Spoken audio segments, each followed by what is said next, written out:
Hello সবাইকে স্বাগতম আমার চ্যানেলে। আজকে অষ্টম শ্রেণীর গণিত বইয়ের আমরা চ্যাপ্টার 10 238 পৃষ্ঠা অনুশীলনীর 1 নম্বর ম্যাথটা শুরু করব। তো শুরু করার আগে যারা আমার চ্যানেল নতুন তারা অবশ্যই আমার চ্যানেলটা সাবস্ক্রাইব করবা। তো চলো শুরু করি। অষ্টম শ্রেণীর কয়েকজন শিক্ষার্থীর উচ্চতা সেন্টিমিটারে দেওয়া আছে, নিচের প্রশ্নগুলো সমাধান করতে বলছে। দেখো এইখানে আমাদের অষ্টম শ্রেণীর কিছু শিক্ষার্থীর উচ্চতা দেওয়া আছে সেন্টিমিটার এককে। আমাদের এখানে 3টা কোশ্চেন বলছে, এগুলো সলভ করতে হবে। দেখো প্রথম কোশ্চেনটা হচ্ছে উপাত্তগুলোর মানের ঊর্ধ্বক্রম অনুসারে সাজাও। দেখো এই ঊর্ধ্বক্রম ব্যাপারটা হচ্ছে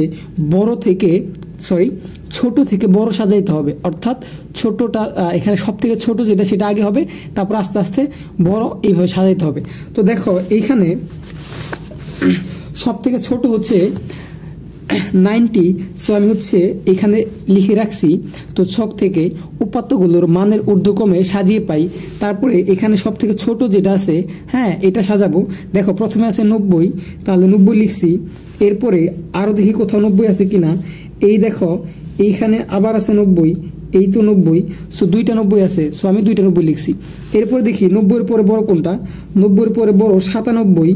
সো 97-এর পর মধ্যে কি আর আছে? আর নাই। সো 97। সো 97 কয়টা আছে? 1টা 2টা 3টা 4টা, তারপর আছে 5টা 6টা, এই 6টা। সো এই 6টা লিখছি। তো আমি এই ছক থেকে ছোট থেকে আস্তে আস্তে বড় ক্রমে সাজাইছি, এখানে সুন্দর করে লিখে রাখছি। অবশ্যই তোমরা নিজেরা দেখে দেখে ছোট থেকে বড় সাজাবা। এটা হচ্ছে আমাদের ক নাম্বার অ্যান্সার।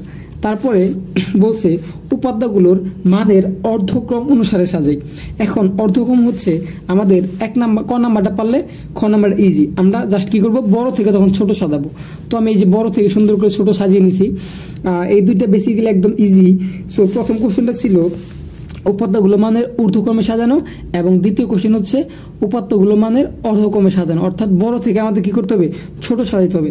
কিন্তু এইখানে ঘ নাম্বার কোশ্চেনটা দেখো, এখানে তারা আমাদের বলছে শিক্ষার্থীদের গড় উচ্চতা নির্ণয় করো। এখন আমরা গড় বলতে কি বুঝি? গড় হচ্ছে এই সবগুলা মানকে যোগ করে এখানে যে কয়েকটা মান আছে ঠিক তত দ্বারা ভাগ করতে হবে। ধরো এখানে আনুমানিক সংখ্যা আছে, ধরো 50টা। সো এই সবগুলার যোগফল করব, তারপর 50 দ্বারা ভাগ করব। কিন্তু এখানে একটা জিনিস মাথায় রাখতে হবে, এখানে আমাদের অনেকগুলা সংখ্যা দেওয়া আছে, সবগুলা একসাথে যোগ করা পসিবল না। সো এটা আমরা কি করব, ছক আকারে করব। এখন দেখো ছক আকারে করার জন্য আমি ফার্স্ট অফ অল, এটা ঘ নাম্বারটা ছিল আমাদের কোশ্চেন হচ্ছে শিক্ষার্থীদের গড় উচ্চতা নির্ণয়। তার লিখি এটা আমরা কি করব, সারণীর মাধ্যমে করব। যেহেতু সবগুলা যোগ করা পসিবল না, সো সারণীর মাধ্যমে করলে অনেক সহজ হয়ে যাবে। তো একদম সহজ করে বুঝাই দিচ্ছি। তাহলে লিখব কি, গড় উচ্চতা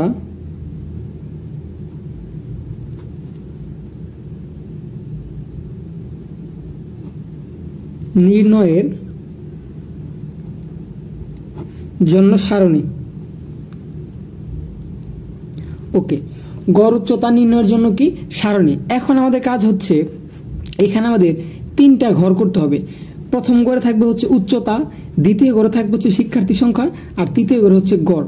তো এটার জন্য এটা তোমরা স্কেল দিয়ে অঙ্কন করবা, আমি হাত দিয়ে করতেছি যেহেতু স্কেল নাই। এটা কি আমার সারণী।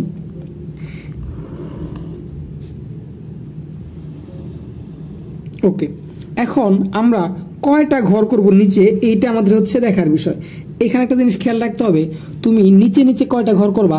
প্রথম ঘরে হেডলাইনগুলো থাকবে, তো একটা ঘর তো ফিক্সড। এরপরে নিচে নিচে কয়টা ঘর করবা, এটার জন্য তোমাকে একটু এইখানে আসতে হবে যে শিক্ষার্থীদের উচ্চ দেখো 90 ছিল কতবার, 2বার। এই যে এখানে দেখলে বুঝতে পারবা যে 90 ছিল 2বার, 97 ছিল, তারপর 110 ছিল, 125 ছিল, তারপর 134 ছিল, তারপর 140 ছিল, 148 ছিল। সো তোমরা একটু দেখো যে এখানে কয়টা সংখ্যা আছে। যেমন 90 আছে 2বার, তাহলে 1, 97, 2, 3, 4, তারপর এই 5, তারপর 6, 7। তার মানে 7 টাইপের সংখ্যা এখানে আছে। সো আমরা 7টা ঘর করব। তাহলে নিচে নিচে কয়টা ঘর করব, 7টা। তাহলে একটা তো শিরোনামের জন্য সেটা থাকবে, তারপর 7টা করব। 1, 2, 3, 4, 5 6 7, ঠিক আছে, 7টা ঘর করব। আর মোটের জন্য শেষে আরেকটা ঘর করব, টোটাল ঘর হবে 9টা শিরোনাম সহ। ক্লিয়ার? এখন এইখানে প্রথম করে লিখবো হচ্ছে শিক্ষার্থীদের যে উচ্চতা দেওয়া ছিল এই উচ্চতা প্রথম করে। হ্যাঁ, তাহলে এখানে হচ্ছে কি উচ্চতাকে আমরা কি করব, এক্স আই দ্বারা প্রকাশ করব। আরেকটা জিনিস বলে রাখি, আমাদের গড় উচ্চতা নির্ণয়ের সূত্রটা হচ্ছে summation of F I X I divide by হচ্ছে কি এন।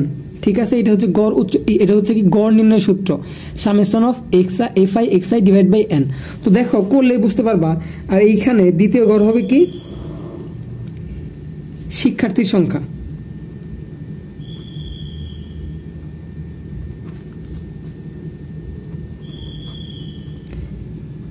শিক্ষার্থীর সংখ্যাকে আমরা এফ আই দ্বারা প্রকাশ করব। আর এই ঘরটা হচ্ছে গড়ের জন্য F I R X I গুণ করব, তাহলে লিখবো F I X I. Clear? তো এখন আমরা মানগুলা বসাই।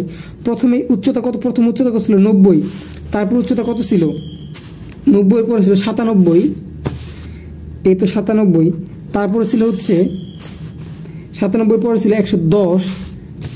কয় টাইপের সংখ্যা আছে, বেসিক্যালি কয় টাইপের গড় আছে আমরা জাস্ট ওইটাই লিখবো 110। তারপর আছে হচ্ছে 125, এই তো 125। তারপর হচ্ছে কত আমাদের 134, 134 পর আছে হচ্ছে 140, তারপর ছিল 148। ওকে, এখন দেখি 90 যে উচ্চতা ছিল কয়জনের ছিল, শিক্ষার্থীর সংখ্যা এখানে লিখবো। একটু দেখো তো, আমরা এখানে কিন্তু বের করছিলাম 90 উচ্চতাটা ছিল কয়জনের, 2 জনের। তো শিক্ষার্থীর সংখ্যা কত হবে 2, এখানে লিখবো হচ্ছে কত 2। তারপরে 97 কতজনের উচ্চতা ছিল, কতজন শিক্ষার্থীর উচ্চতা ছিল, আমরা একটু গুনি। 1 1 2 3 4 5 6, 6 জনের ছিল হচ্ছে কি 97 সেন্টিমিটার উচ্চতা, তাহলে শিক্ষার্থীর সংখ্যা হবে 6। তারপর 110 দেখবো, 110 হচ্ছে কজনের, 1 2 3 4 5 6 7 8 ছিল হচ্ছে 8 জনের, তাহলে শিক্ষার্থীর সংখ্যা হবে কত 8। এরপর দেখবো হচ্ছে 125, 1 2 3 4 5 6 7 8 9 10 11 12, সো 125 ছিল 12 জন শিক্ষার্থীর গড় মানে উচ্চতা, সো লিখবো হচ্ছে 12। তারপর 134 দেখবো, 134 হচ্ছে 1 2 3 4 5 6 7 7 জনের, সো লিখবো হচ্ছে 7। 140 দেখবো, এখন 140 ছিল কয়জন শিক্ষার্থীর উচ্চতা, 1 2 3, আর হচ্ছে 148 2 জনের, সো 140 কয়জন শিক্ষার্থীর উচ্চতা ছিল 3 জনের, আর 148 ছিল হচ্ছে কত জনের 2 জনের। এখন এই যে শিক্ষার্থীর সংখ্যা এফ আই যে মানটা, এই সবগুলা মানকে আমরা কি করব, যোগ করব। এই সবগুলা মান যোগ করলে যে মানটা বের হবে সেটা হচ্ছে কি এন, অর্থাৎ এটা হচ্ছে গণসংখ্যা। ঠিক আছে, এন হচ্ছে কি গণসংখ্যা, অর্থাৎ এই শিক্ষার্থীর সবগুলো সংখ্যা যদি আমরা যোগ করে যেটা পাই সেটা হচ্ছে কি ভাইয়া এন এর মান বের হবে।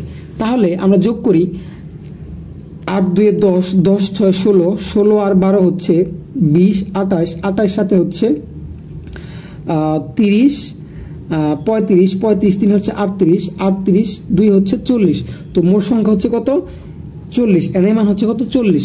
এখন এই এফ আই এক্স আই আমরা কি করব, F I R X I হচ্ছে আমরা গুণ করব, অর্থাৎ এফ আই এর মান আর এক্স আই এর মান। তাহলে প্রথমে আছে কত 90, তাহলে 90 ইন্টু শিক্ষার্থীর সংখ্যা ছিল 2, তাহলে আমাদের অ্যান্সার আসে হচ্ছে 180, এটা হচ্ছে 180।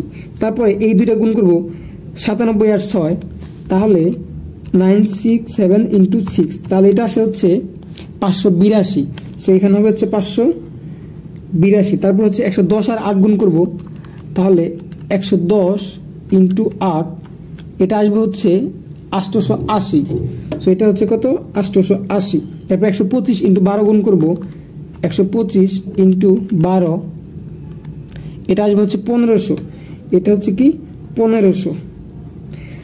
এফ আই এক্স আই মান হচ্ছে এই শিক্ষার্থীর সংখ্যা আর উচ্চতা গুণ, অর্থাৎ শিক্ষার্থীকে ধরছিলাম F I R X I ধরছিলাম হচ্ছে উচ্চতাকে, সো এগুলো গুণ করে যাব।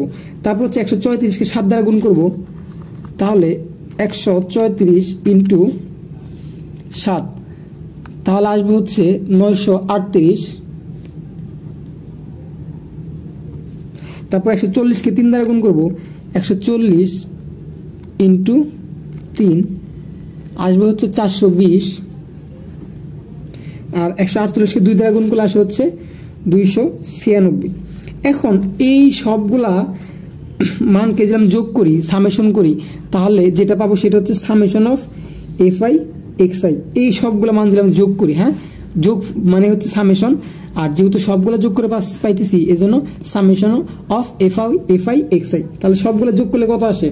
সবগুলো যোগ করলে আসবে, ক্যালকুলেটর করে দেখলে আসবে হচ্ছে 180, এত এত এত আসবে হচ্ছে 4796, 4796 এই সবগুলো যোগ করলে। ওকে, এখন আমরা হচ্ছে কি সরাসরি সূত্রে চলে যাব। তাহলে সুতরাং গড় উচ্চতার জন্য আমরা কি সূত্র জানি? আমরা কিন্তু উচ্চতার সূত্র জানি। গড় উচ্চতা সমান summation of F I X I divided by হচ্ছে কত এন। এখানে আমরা লিখব, এখানে আমরা summation of F I X I মান কত পাইছিলাম?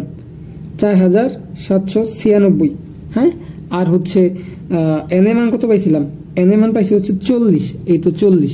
তো এখন মানগুলো বসাই দিই, 4796 ভাগ হচ্ছে 40। তাহলে আমরা করে দেখি, 4796 ভাগ হচ্ছে 40, তাহলে আসবে হচ্ছে কত? 119.9। এই তো 119.9। শিক্ষার্থীর উচ্চতা কি কোন এককে দেওয়া ছিল? সেন্টিমিটার এককে, সো সেমি। এটাই হচ্ছে কি ফাইনাল অ্যান্সার। আশা করি বুঝতে পারছো।